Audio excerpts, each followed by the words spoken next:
அஸ்ஸலாமு அலைக்கும் வரஹ்மத்துல்லாஹி வபரகாத்துஹு. கண்ணியத்திற்குரிய பெருமக்களே, நபி ஸல்லல்லாஹு அலைஹி வஸல்லம் உம்மத்து நாளை மறுமையில 3 பிரிவுகளாக இருக்கும், 3 கூட்டங்களா இருக்கும். அதுல முதலாவது எந்த விதமான கேள்வி கணக்கும் இல்லாம சொர்க்கத்துக்கு போயிடும் ஒரு கூட்டம். 2வது லேசான கேள்வி கணக்குகளுக்கு அவங்க ஆளாக்கப்படுவாங்க. 3வது கூட்டம் பெரிய பாவ சுமையோடு அங்க வந்து நிற்கும். அவர்களை பார்த்து அல்லாஹ் மலக்குகளிடத்துல கேட்பானா, என்ன இப்படி வந்து நிக்கிறாங்க, இவ்வளவு பாவக்கரோட வந்திருக்கிறாங்களே என்று அல்லாஹ் கேட்கிற போது மலக்குகள் சொல்லுவாங்களே, யா அல்லாஹ், இவங்க உலகத்துல வாழும்போது நிறைய பாவங்கள் செஞ்சுட்டாங்க, பெரும் பெரும் பாவங்களை செஞ்சுட்டாங்க.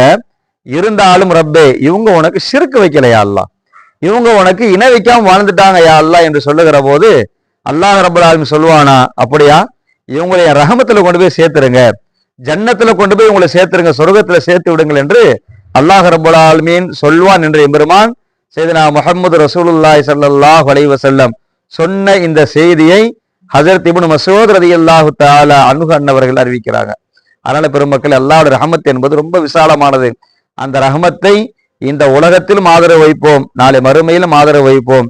ஆதரவு வைத்து வாழ நன்மக்களாக அல்லாஹ் அத்தனை பேர்களும் ஆக்கி தருவானாக. ஆமீன் யா ரப்பல் ஆலமீன்.